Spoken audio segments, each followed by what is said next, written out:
قرآن کی آیت موجود رہے گی، شان میں جناب ابو طالب کا قصیدہ پڑھتی رہے گی، اس لیے کہ یہ عمل ظاہری طور پر تو جناب ابو طالب نے قبول کیا. سارا واقعہ آپ کا سنا ہوا ہے، اس لیے پورا واقعہ دہرانا مقصد نہیں ہے، پر یہ اشارہ کرنا ہے کہ پیغمبر اسلام کی پرورش کا مسئلہ جب آیا خاندان کے درمیان تو ایک جناب ابو طالب نے اس پرورش کو قبول کیا کہ میرے زیر سایہ پروان چڑھیں گے، اگرچہ کہ ابھی نبوت کا اعلان نہیں ہوا ظاہر بظاہر، مگر علم جناب ابو طالب اس معیار پر ہے کہ یہ عام بچہ نہیں ہے کہ جس کی پرورش ہر ایک کر نہیں سکتا.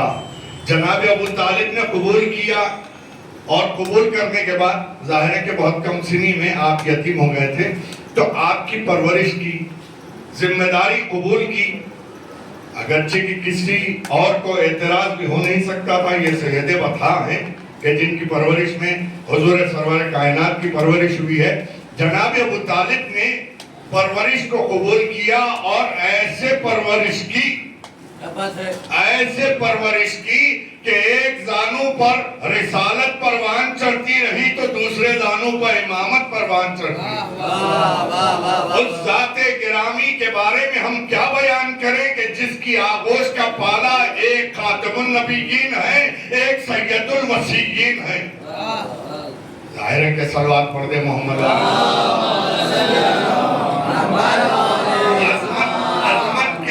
عظمت سے متعلق جناب ابو طالب کی بہت سی باتیں ہیں کہ جو آپ کی عظمت کو بیان کرتی ہیں. ان میں سے ایک بات کہ حکم ہے خدا کا کہ جس وقت بھی جنگ چل رہی ہو، بتائیں جنگیں تو بہت ہوئی ہیں، جنگ کے دوران ظاہر ہے کہ کوئی وقفہ تو دیا نہیں جاتا تھا کہ بھئی نماز کا وقت ہو گیا لہذا وقفہ کر دیا جائے، روک دی جائے جنگ.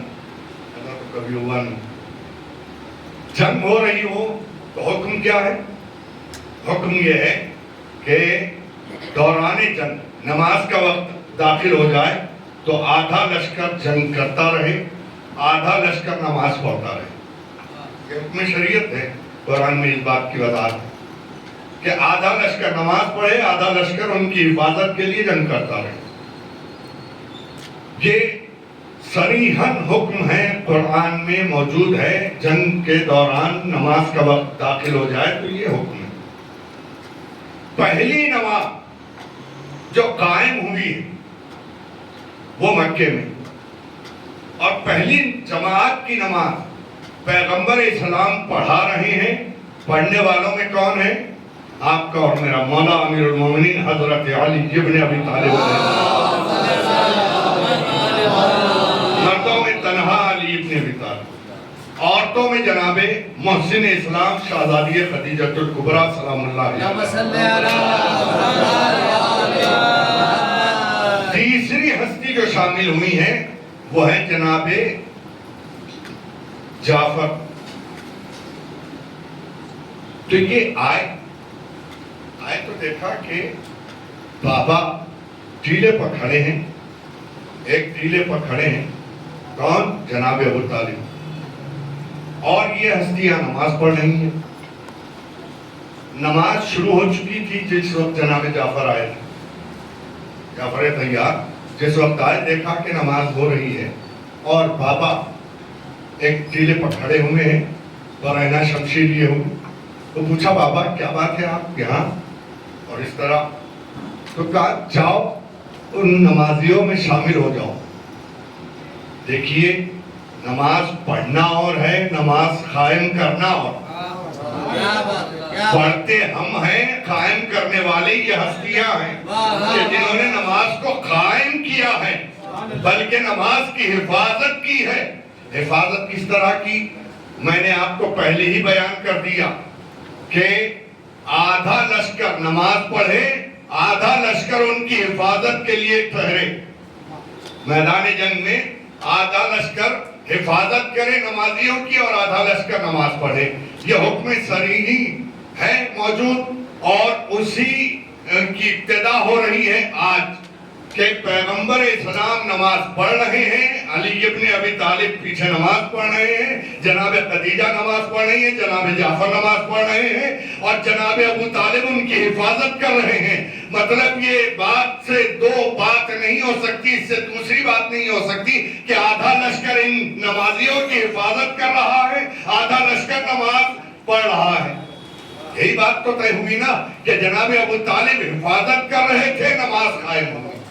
اگر وہ حفاظت نہ کرتے تو یہ نمازیں جو آج آپ تک پہنچی ہیں، یہ نمازیں نہ پہنچتی جب تک کہ ابو طالب حفاظت نہ کریں۔ تو معلوم یہ ہوا کہ احسان ہے جناب ابو طالب کا کہ نمازیوں کی حفاظت کی، ایسے میں نماز قائم ہو۔ اب وہ نماز آج پڑھ کے مسلمان ایمان ابو طالب پر بحث کر رہا ہے۔ ایمان پر گفتگو کرنا اور بات ہے، نمازیوں کی حفاظت کرنا، نماز قائم کرنا یہ اور بات ہے کہ جو ان لوگوں کی یہ اتنی بات سمجھ۔ آپ سوال کر لیں گے پہلی نماز کب ہوئی اور کس نے پڑھی اور کیسے پڑھی اور کون کون تھا، کسی کو معلوم ہی نہیں، کیونکہ اب تک تو ابھی کوئی آیا ہی نہیں تھا کہ اعلان رسالت ہی نہیں ہوا۔ یہ ساری باتیں تفصیل طلب ہیں، ظاہر ہے کہ موضوع جناب ابو طالب میں نے اس لیے اٹھایا کیونکہ ولادت قریب ہے، 29 شوال کو آپ کی ولادت باسعادت ہے، اس لیے میں نے سوچا کہ شاید یہی موضوع مناسب بھی رہے گا کہ آپ کا ذکر ہو جائے دو چار جملوں میں۔ تو میں نے گفتگو سمیٹ لی۔ جناب ابو طالب وہ ہستی کا نام ہے کہ جس کی قربانیاں اتنی عظیم ہیں، اتنی عظیم ہے کہ جس احسان کو خداوند عالم نے ایسے پلٹایا کہ اے ابو طالب تم نے میرے دین کی حفاظت کی ہے، میں تمہارے بیٹے کو اپنے گھر میں پیدا کر کے بتاؤں گا کہ یہ احسان کا بدلہ میں نے دیا ہے کہ کوئی اللہ کے گھر میں نہ پہلے پیدا ہوا تھا نہ بعد میں کوئی پیدا ہو سکتا ہے، اپنے گھر میں پیدا کروائے۔ ظاہری طور پر تو یہ ولادت آپ کی یہ ظاہر ہے کہ ان کی خدمات کا صلہ تھا کہ جو جناب ابو طالب نے قبل اعلان رسالت آپ نے قربانیاں دی، اس کا عوض خداوند عالم نے یوں دیا۔ پھر اس ہستی کی عظیم ترین قربانیاں یہ ہیں کہ آپ ہی کی اولاد ہے کہ جو کربلا تک کام آئی ہیں۔ یہاں ایک جملہ آپ کی خدمت میں عرض کر دوں کہ کل ملا کر یہی بات سامنے آتی ہے کہ کلمہ نبی کا پڑھا گیا، دین خدا کا بچا، گھر ابو طالب کا لوٹا، پورا گھر۔ یہی تو تھا کہ جو کربلا میں آئے تھے سب تو ابو طالب ہی کی تو نسل تھی کہ جو کربلا کے میدان میں آئی تھی اور جنہوں نے قربانیاں دی اور جن کی عظیم قربانیوں کے بعد دین آپ تک پہنچا۔ بارنو یہ دین نہ رہتا اگر یہ قربانیاں نہ ہوتی، اور قربانیاں کیسی تھیں کہ جن قربانیوں کو آج ہم یاد کر رہے ہیں۔ موسم بڑا شدید ہے، اس لیے اس موسم میں ظاہر ہے کہ یہ بات ہم اگر نہ کریں تو کب کریں؟ شدید موسم میں، شدت کی پیاس میں کربلا والوں کا تذکرہ نہ ہو تو کیسے؟ ہمارا احساس وہاں تک پہنچے۔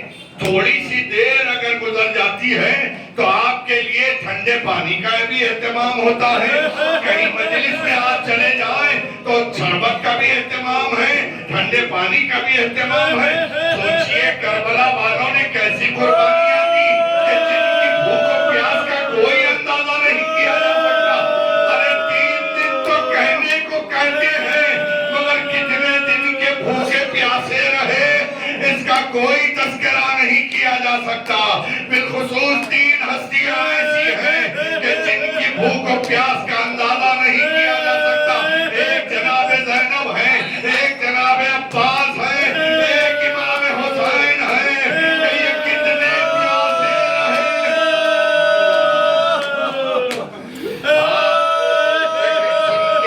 یقیناً آپ کی آوازوں کو خدا اپنی رحمت نازل کرے۔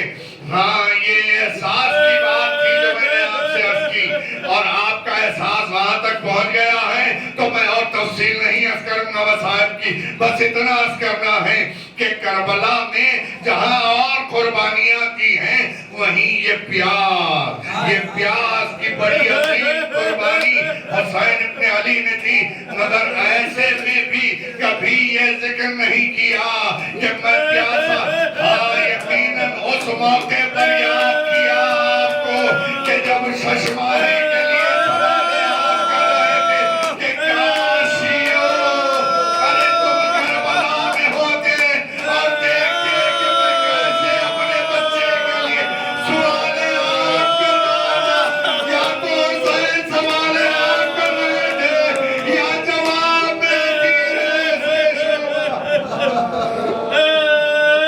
دل بھی آئی کہ ششماہا ہاتھوں پر شہید ہوا، حسین پشت خیمہ لے کے آئے، چھوٹی سی مزار بنائی اور شاعر نے نظم کر دیا۔ اس ماحول کو نظم کرتے ہوئے شاعر